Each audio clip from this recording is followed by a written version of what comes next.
Il arrive un moment dans la vie de chacun où les changements intérieurs deviennent si tangibles qu'ils commencent à se refléter dans l'entourage.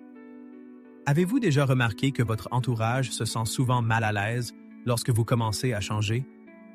Ils en parlent rarement de manière directe, préférant masquer leurs véritables sentiments par des plaisanteries, des conseils prétendument motivés par l'inquiétude, voire des silences gênants lorsqu'il s'agit de quelque chose de plus profond et de plus important pour vous.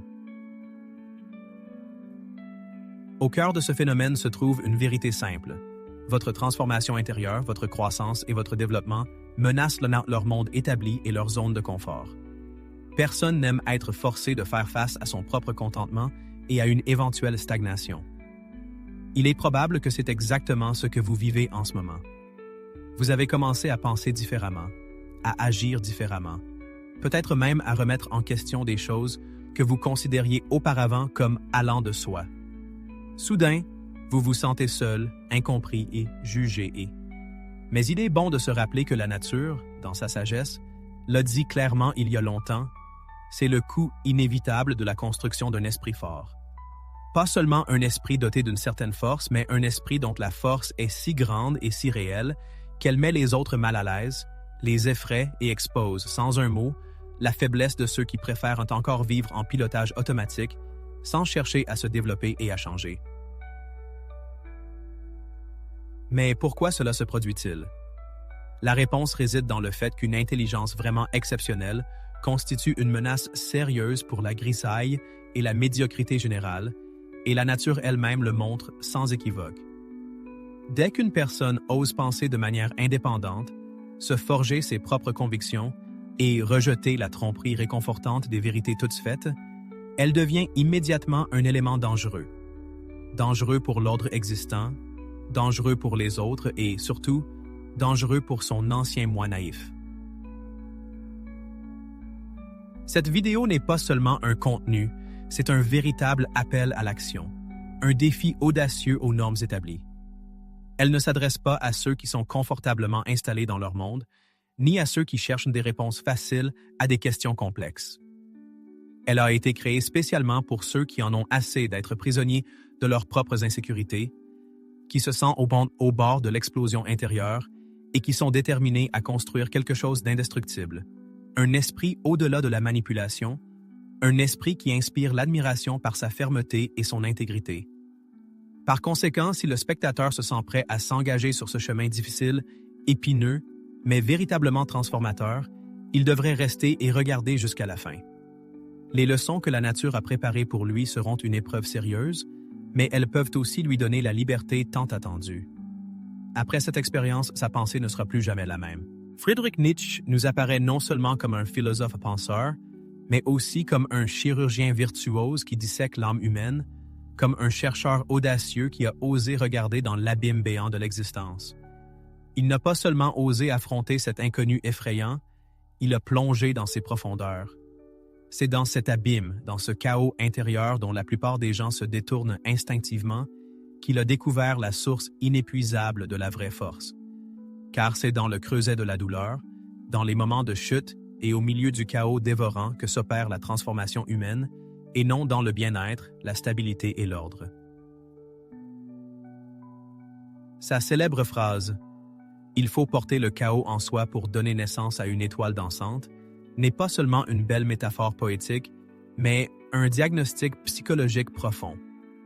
Ce que ces mots signifient, c'est que pour construire un esprit inébranlable, il faut abandonner la croyance naïve et enfantine que cela se fera par le confort, la motivation superficielle ou les affirmations positives. Non, la véritable force naît lorsqu'une personne rencontre la souffrance sans chercher à la fuir. Lorsqu'il cesse d'implorer que la vie devienne plus facile et qu'il commence à s'efforcer de devenir plus fort. Repensez au moment de votre vie où vous vous êtes le plus épanoui. Était-ce lorsque tout était calme et serein, ou était-ce lorsque vous étiez brisé, perdu, sans but, et que vous deviez vous reconstruire? Friedrich Nietzsche, éminent penseur, était d'avis que la souffrance n'est pas un malheureux malentendu sur le chemin de la vie, mais une force fondamentale qui définit notre existence. Il n'idéalisait pas la douleur, mais la considérait comme un puissant outil d'amélioration de soi. En changeant sa perception de la douleur, de l'échec et de la solitude, on peut se forger une qualité rare, un esprit indomptable. C'est alors que le monde devient agité, car alors que la plupart des gens cherchent à fuir le chaos, l'individu apprend à s'y mouvoir avec confiance. Alors que les autres aspirent au calme et à la prévisibilité, il crée quelque chose d'exceptionnel. Une telle transformation exige toutefois un rejet décisif des notions conventionnelles de force. Être fort ne consiste pas à afficher constamment un sourire ou à prétendre maîtriser toutes ses émotions. La véritable force réside dans la capacité à endurer des défis insupportables et à en ressortir encore plus endurci et dangereux. Mais la nature a sagement prévu que le chaos seul ne suffit pas. Sans un noyau intérieur, une ancre fiable, une personne peut être brisée. C'est pourquoi Nietzsche en arrive au point clé de sa philosophie. Il tue Dieu, faisant peser sur l'homme tout le poids de la responsabilité existentielle. Ça, c'est... Lorsqu'il n'y a rien d'autre à espérer, personne vers qui se tourner, c'est en l'homme que doit naître son propre univers, source de force et de sens. Si le matériel proposé résonne dans votre âme, n'hésitez pas à exprimer votre soutien en vous abonnant à la chaîne et soyez remerciés de votre attention. Lorsque Friedrich Nietzsche a proclamé sa célèbre phrase « Dieu est mort », il ne s'est pas laissé aller à la jubilation, mais a plutôt lancé un avertissement sévère dont le sens, malheureusement, échappe encore à la compréhension de beaucoup. L'objet de son meurtre n'était pas l'essence divine elle-même, mais l'illusion que nous sommes sous le contrôle d'une puissance supérieure qui s'occupe de tout, l'illusion d'une prédétermination, d'un sens et d'un but prédéterminés qui nous sont donnés de l'extérieur. La mort de Dieu marque la fin de toutes les tentatives de justification, ce qui est impressionnant parce que, jusqu'à ce moment-là, il était si facile de rejeter le fardeau de la responsabilité de sa vie sur les épaules de quelqu'un d'autre. La croyance en une cause primordiale, que la souffrance faisait partie intégrante du plan divin et qu'à la fin, un bien supérieur prévaudrait pour tout justifier, était une source inépuisable de consolation. Mais la nature déchire impitoyablement ce voile, révélant la dure vérité. Tu es seul, il n'y a pas de réponse toute faite. Tu es désormais le créateur de ton propre destin. C'est là que commence le processus de forgeage d'un esprit fort, car la plupart des gens subissent une défaite écrasante lorsqu'ils réalisent que leur solitude face au chaos, sans guide, sans garantie et sans personne à blâmer. Mais ceux qui trouvent le courage d'affronter cet abîme existentiel et de ne pas craquer sous son oppression commencent à se forger une conscience indestructible. Avec la déclaration de la mort de Dieu, la nature elle-même semble pousser l'homme dans l'abîme d'une liberté absolue et radicale. Désormais, l'individu n'est plus contraint par la nécessité de suivre des préceptes prescrits, mais il est appelé à créer lui-même des valeurs. Il n'a plus à obéir, son destin est de se dépasser. C'est la naissance d'une autonomie brutale, qui s'accompagne de la prise de conscience d'une énorme responsabilité. Tout le poids des décisions repose désormais sur les seules épaules de l'homme lui-même. Il n'y a plus d'absolution, plus d'espoir de salut venu de l'extérieur. Soit il se construit, soit il s'effondre inévitablement. Mais c'est là tout le paradoxe. Cette liberté effrayante est en même temps la plus grande source de force que l'homme puisse posséder. Lorsque l'on réalise que personne ne viendra nous sauver, un instinct primaire s'éveille en nous. Un feu qui nous fait nous relever même lorsque nous saignons. Ce feu pousse à penser par soi-même, à ressentir par soi-même, à agir non pas parce que quelqu'un d'autre l'a jugé bon, mais parce que l'on a pris cette décision. C'est dans cette rupture avec les supports existentiels habituels que la nature prépare le terrain à quelque chose de plus grand encore. L'émergence d'une manière d'être fondamentalement nouvelle. Il s'agit d'un type de personne qui ne vit pas au rythme de la foule, qui n'a pas besoin de l'approbation ou de l'autorisation de l'extérieur. C'est un être qui crée sa propre moralité, qui transcende ses propres limites et vit comme un créateur. Un être qui inspire la peur aux faibles parce qu'il les amène à se voir tels qu'ils sont. En philosophie, il existe une figure emblématique dotée d'un nom qui agite les esprits et inspire des démarches audacieuses. Nietzsche l'a baptisé Übermensch, le surhomme, et c'est à ce concept que nous allons nous intéresser de près. Car si vous aspirez à construire une forteresse de raisons imprenables, capable de résister aux tempêtes de la vie, Vous devez apprendre le secret pour devenir cette personne exceptionnelle qui s'élève au-dessus des conventions triviales, guidée uniquement par une puissante volonté de puissance. Plongeons dans les profondeurs de cette idée fascinante. Nietzsche rejette l'idée d'un développement progressif et passif de l'humanité. Il était convaincu de la nécessité d'un saut brutal, d'une métamorphose radicale, d'une destruction créatrice. C'est pourquoi il a introduit dans le monde le concept d'Übermensch, le surhomme. Il est important de souligner qu'il ne s'agit pas d'un personnage de bande dessinée doté de pouvoirs surnaturels. L'Übermensch est un être qui a triomphé de tous les carcans qui entravent l'homme ordinaire. Le sentiment oppressant de culpabilité, l'obéissance aveugle, la morale hypocrite de la foule, le besoin obsessionnel de reconnaissance. L'Übermensch ne recherche pas l'approbation universelle, il n'a pas besoin de permission pour exister. Il est le créateur de ses propres lois internes, selon lesquelles il vit, même si cela l'oppose au monde entier. C'est pourquoi son esprit devient un rempart indestructible, car il n'est pas érigé sur les fondations branlantes des attentes d'autrui. Il n'a pas besoin d'affirmation extérieure sur son importance, il se suffit à lui-même. Il est animé d'une volonté de puissance inextinguible, d'un désir profond de façonner la réalité à son image. Au cœur même de la philosophie de l'Übermensch se trouve le rejet de l'adaptation passive à la réalité. Au contraire, l'individu assume le rôle d'un créateur actif, dotant le monde de son propre sens et de ses propres valeurs.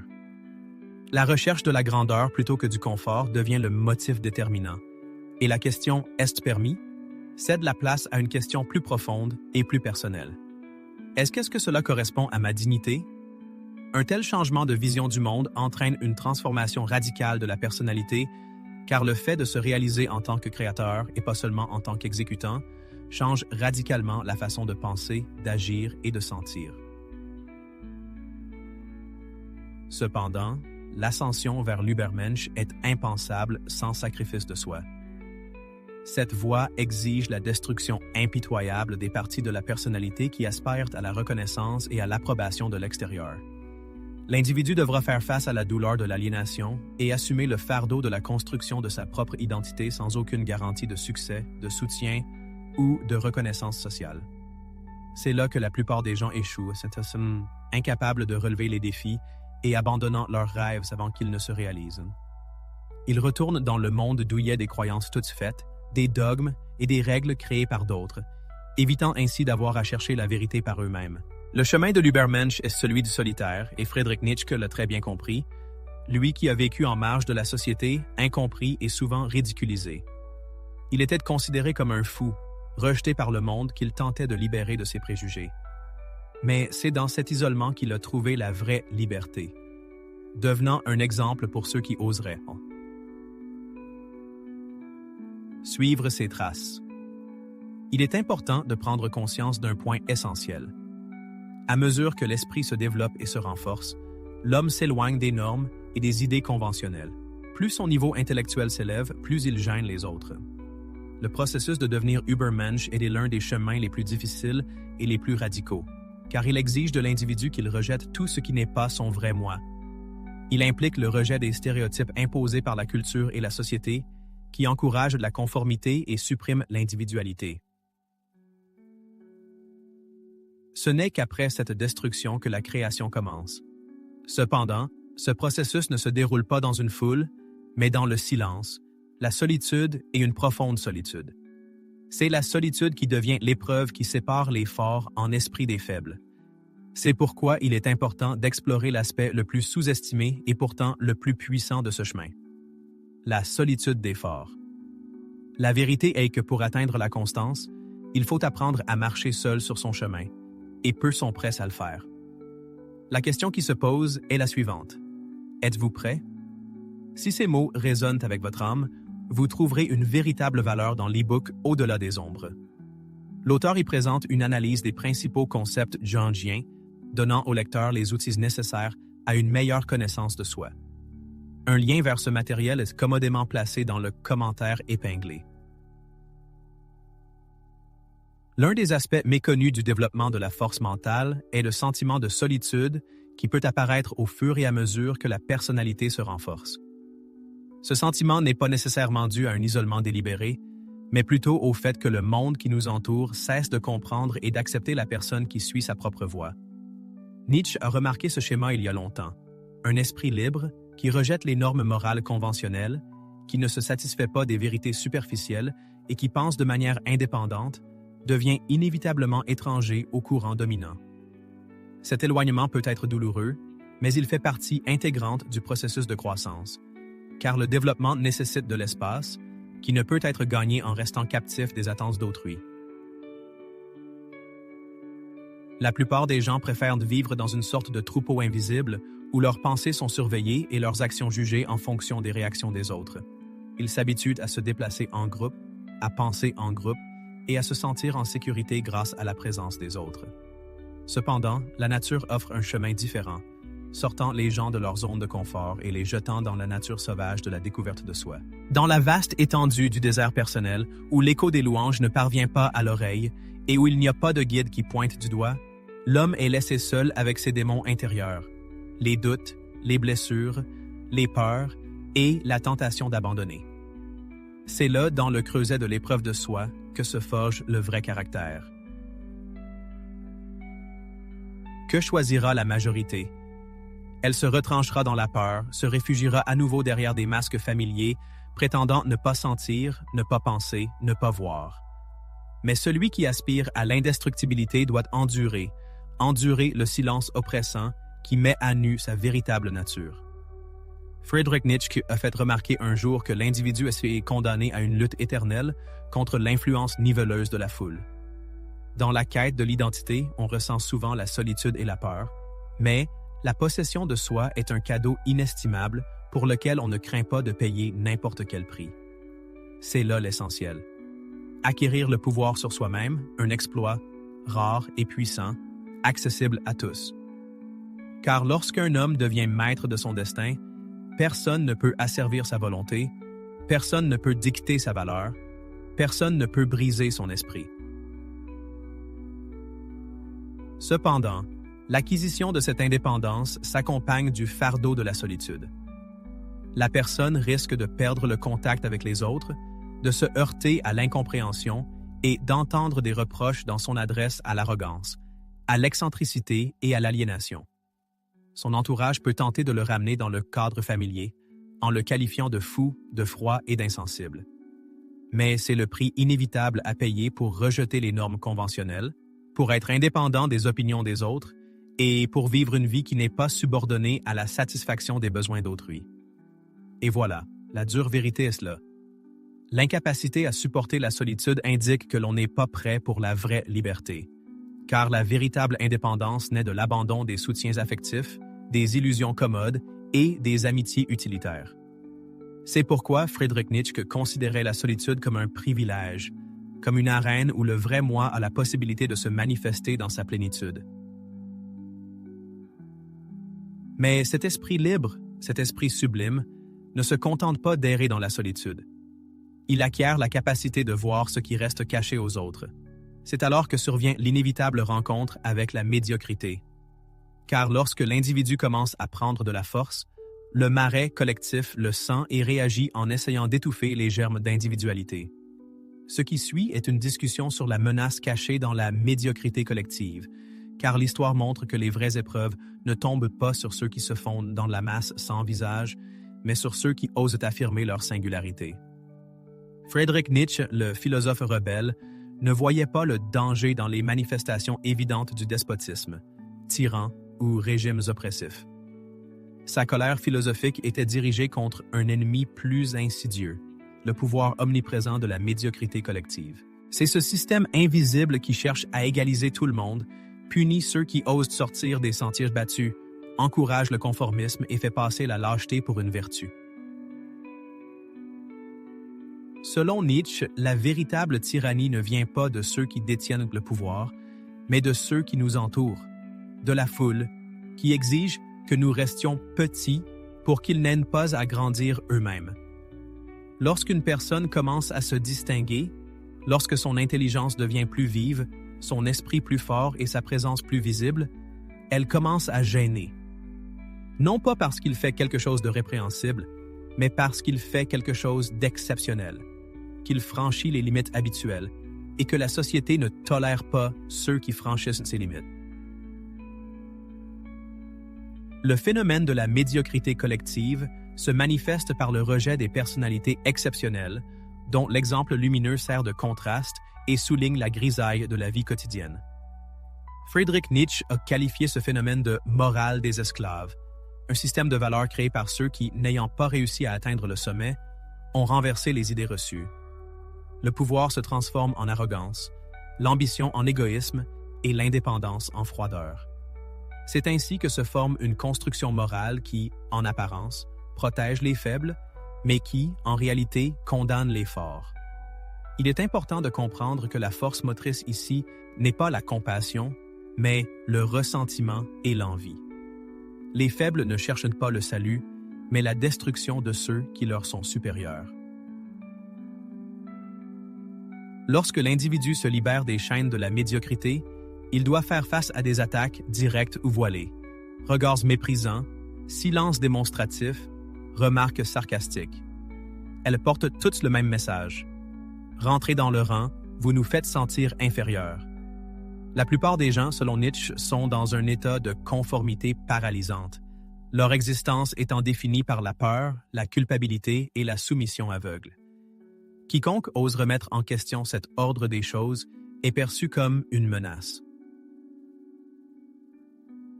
Or, la médiocrité n'agit pas par la force brute, mais par le nombre, par l'accord universel, par la répétition constante.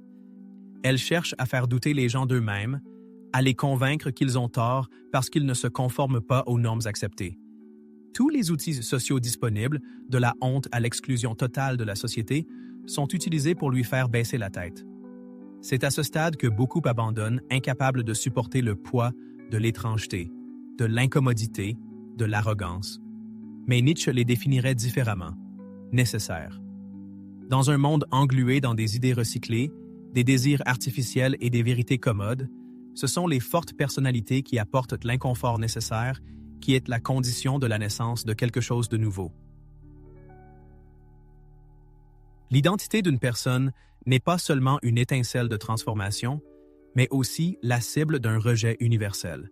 Acquérir la force de l'esprit, l'indépendance de pensée et l'autonomie dans sa vie est un défi à la société conformiste qui exige une préparation minutieuse et un arsenal particulier. Il ne s'agit pas d'une question de force physique, mais d'une armure mentale qui sera abordée dans la dernière partie du récit. Le développement de l'intelligence à un niveau impressionnant implique des sacrifices, mais promet aussi des avantages incomparables.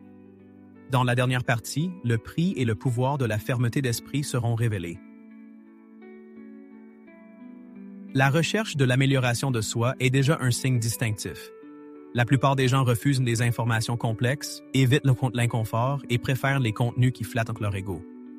Pourtant, le chemin vers un esprit fort n'est pas seulement un choix, c'est une sorte d'abnégation. L'individu sera inévitablement confronté à des pertes. La perte d'amitié superficielle, d'opportunités qui requièrent de la soumission et la capacité à se contenter de peu. En contrepartie, il gagnera des trésors inestimables d'intégrité, de clarté de pensée et de présence consciente dans le moment présent. En observant ceux qui nous entourent, on peut conclure que beaucoup sont dans un état de demi-sommeil, où leur existence manque de conscience et de profondeur. Dans ce contexte, la clarté intérieure devient un défi, et la dureté d'esprit peut mettre mal à l'aise ceux qui les entourent.